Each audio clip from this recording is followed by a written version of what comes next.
जो व्यक्ति भगवान वाहिगुरु अल्लाह ईश्वर उस परमात्मा में विश्वास नहीं रखते, ऐसे व्यक्ति हमारा कार्यक्रम ना देखे, क्योंकि जो भगवान पर ही विश्वास नहीं रखता वो मेरी बात पर क्या विश्वास करेगा। इसलिए ऐसे व्यक्ति को यदि हमारा कार्यक्रम सत्य ना लगे तो वह इसे काल्पनिक मान करके भूल जाए।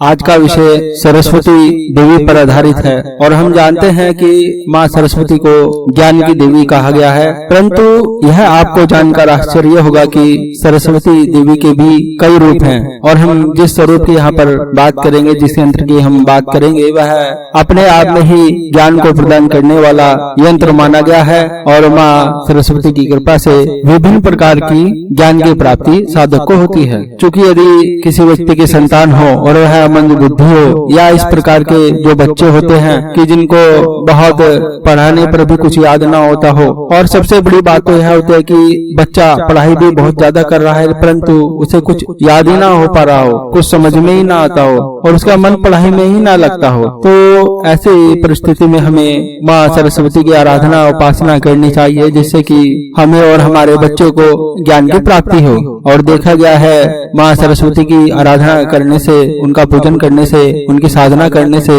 अज्ञानी से अज्ञानी व्यक्ति भी ज्ञानवान हो जाता है और जो दिन भर 24 घंटे खेलते ही रहते थे वह भी पढ़ाई करने लगते हैं, अर्थात ज्ञान को प्राप्त करने की तरफ पहला कदम अपना वह बढ़ा देते हैं। बहुत सारे लोग यही समझते हैं कि सरस्वती आराधना करने से, उनका पूजन करने से सिर्फ पढ़ाई लिखाई में ही मन लगता है। ऐसा नहीं है। माँ सरस्वती एक इस प्रकार की देवी है जो कि व्यक्ति को सद्बुद्धि प्रदान करती है, उसके विचारों को शुद्ध करती है, उसे ज्ञान देती है और वह इस प्रकार का ज्ञान होता है कि वह उस ज्ञान के माध्यम से सभी प्रकार के ज्ञान को प्राप्त कर लेता है, चाहे वह साधनात्मक ज्ञान हो, भौतिक ज्ञान हो, सभी प्रकार का ज्ञान, जिससे कि उसका जीवन निष्कंटक रूप से, निर्भन रूप से व्यतीत होता है। क्योंकि जब सरस्वती साधना के माध्यम से साधक को ज्ञान प्राप्त हो जाता है तो वह गंदे क्रियाकलाप करने अपना आप ही बंद कर देता है, चाहे जुआ खेलना हो, शराब पीना हो, गंदे काम करना हो, गलत काम करना हो, चोरी करना हो, गलत जितनी भी एक्टिविटी होती है वह सारी वो त्याग देता है, क्योंकि उसके अंदर से इस प्रकार का ज्ञान प्रफुटित होता है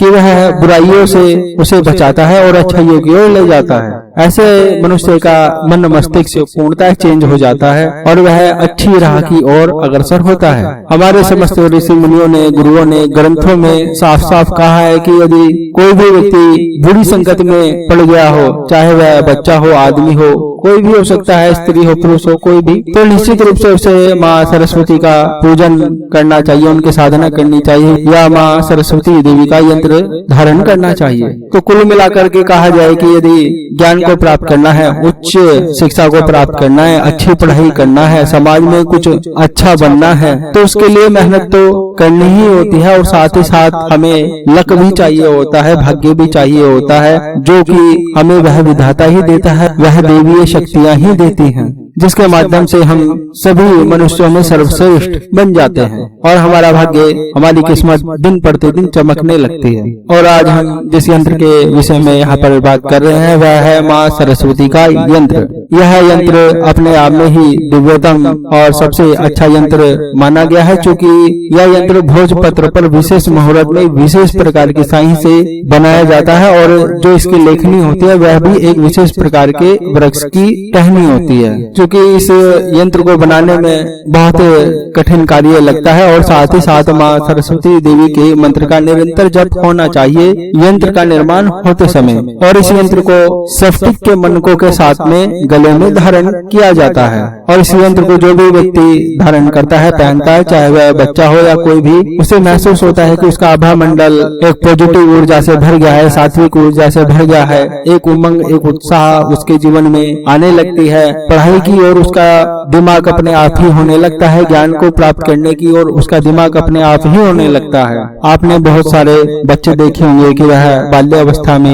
विभिन्न प्रकार के ग्रंथों को कंठस्थ याद कर लेते हैं या या बहुत सारे सवाल याद कर लेते हैं या बहुत सारी चीजें देखने से सुनने से मात्र याद कर लेते हैं, तो निश्चित रूप से ऐसे बच्चे जीनियस बच्चे कहलाते हैं। और ऐसे बच्चों पर माँ सरस्वती की कृपा होती है, तभी वह ऐसे असंभव कार्य को भी संभव कर दिखाते हैं। या जो हम आपको माँ सरस्वती के यंत्र के विषय में बता रहे हैं, इसका कोई भी जटिल विधि विधान नहीं है, क्योंकि यह बच्चों के लिए होता है या कोई भी व्यक्ति इसे धारण कर सकता है वैसे तो। और यह यंत्र विशेष अनुष्ठानिक क्रिया करने के पश्चात ही बनाया जाता है, इसका निर्माण होता है विधिवत रूप से। और जिसके लिए बनाया जा रहा है, इस यंत्र को सिर्फ वो ही पहन सकता है। यह ध्यान रखने योग्य बात है, क्योंकि जो यंत्र बनता है उस यंत्र के अंदर उस व्यक्ति का या उस बच्चे का नाम लिखा जाता है, जिससे कि वही बच्चा या वही व्यक्ति इस यंत्र को पहनेगा। और इस यंत्र के साथ में विशेष प्रकार के स्फटिक के मनके होते हैं, वह भी यंत्र के साथ में लगाए जाते हैं, जिससे कि पहनने वालों को क्रोध न आए।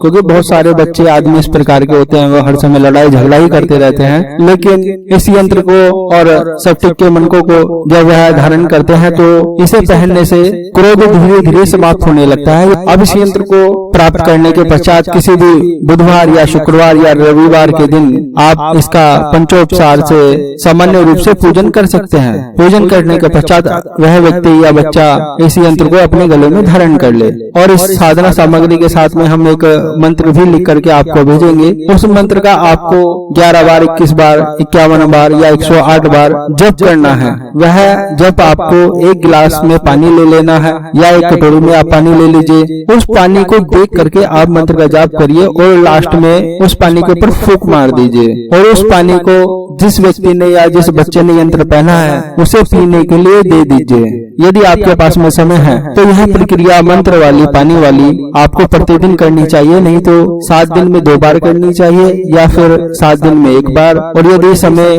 बहुत ही कम है तो महीने में कम से कम 2 बार तो अवश्य करना चाहिए। और जब से यंत्र वह बच्चा या व्यक्ति धारण करता है, उसके कुछ ही दिनों के पश्चात हमें आश्चर्यजनक रूप से माँ सरस्वती की कृपा का परिणाम दिखाई देने लगता है। मैं आपको साधनाएं सिखा रहा हूँ, बता रहा हूँ, तो आप मुझसे भी यही सवाल आकर के कर सकते हो कि क्या आप हमें कोई छोटा मोटा चमत्कारिक अनुभव करा सकते हो। लेकिन आप यह ध्यान रखना, जो भी व्यक्ति मुझसे आकर के यह बोलता है कि क्या आपके पास में शक्ति है या कुछ इस प्रकार का, तो मैं तो सबको एक ही बात कहता हूँ कि मैंने अपने जीवन में कोई शक्ति प्राप्त नहीं की, सिद्धि नहीं प्राप्त की। ना ही मेरे पास में कोई अलौकिक शक्ति है, ना ही मैं कोई गुरुजी, बाबा जी या बहुत बड़ा ज्योतिष आचार्य हूँ। मैं तो एक आप ही की तरह एक सामान्य व्यक्ति हूँ, आप ही की तरह। लेकिन आप मेरे पास में आए हो तो हम मिल करके भगवान की पूजा उपासना करेंगे। अब मैं जो आपको बताने वाला हूँ, यह आप मेरी बात पर विश्वास मत करना, आप अपनी आंखों से देखकर ही विश्वास करना। क्योंकि लोग यह कहते हैं, जब वह हमारे पूजन में सम्मिलित होते हैं और जब हम माता की पूजा उपासना करते हैं, तो बहुत से लोगों को ऐसा प्रतीत होता है कि उन्हें साक्षात माँ काली के दर्शन हो रहे हैं, उन्हें विभिन्न प्रकार की अनुभूतियां हो रही है, उन्हें ऐसा लगता है कि उनके आसपास कोई शक्ति घूम रही है और उन्हें विभिन्न प्रकार की ऐसी अनुभूतियां होती हैं जो उन्होंने अपने जीवन में कभी महसूस नहीं की। और जब आपको ऐसी दिव्य अनुभूतियां हो कि शक्ति आपके आसपास ही है, तो आपको हाथ जोड़ लेने चाहिए और मन में जल्दी जल्दी वह सब मांग लेना चाहिए जो आपकी अभिलाषा हो, जो आप जीवन में चाहते हो कि आपको ये सब चीजें प्राप्त हो। जो भी आप चाहते हैं वह सब चीजें आपको प्रार्थना के रूप में मांग लेनी चाहिए जल्दी जल्दी। और यदि आपको किसी भी प्रकार की कोई भी दिव्य अनुभूति, चमत्कारिक अनुभूति ना हो, तो आप समझ जाइएगा कि सच में ही मैंने कुछ नहीं किया। तो जब मैंने कुछ नहीं किया तो फिर मेरे बताए प्रयोग को करने से क्या लाभ है, मेरी बताई साधना को करने से क्या लाभ है, मेरी किसी भी बातों को बताने का क्या लाभ है, उसे आप बिल्कुल मत करिएगा। लेकिन मैं फिर भी आपको यही कहूंगा कि यदि आपको कोई भी दिव्य अनुभूति हो, कोई चमत्कारिक शक्ति के दर्शन हो, तो इसका ज्ञान मुझे नहीं है। मुझे नहीं पता आपको कैसे दर्शन हो रहे हैं, कैसे अनुभूतियां हो रही हैं। मैं तो एक सामान्य आदमी हूँ। यदि आपको शक्तियां दर्शन दे रही हैं, तो इसका अर्थ यह है कि आप एक अच्छे आदमी हो, अच्छे इंसान हो, आपकी आत्मा शुद्ध है, सात्विक है, आप एक सच्चे मनुष्य हो। ये हो सकता है, क्योंकि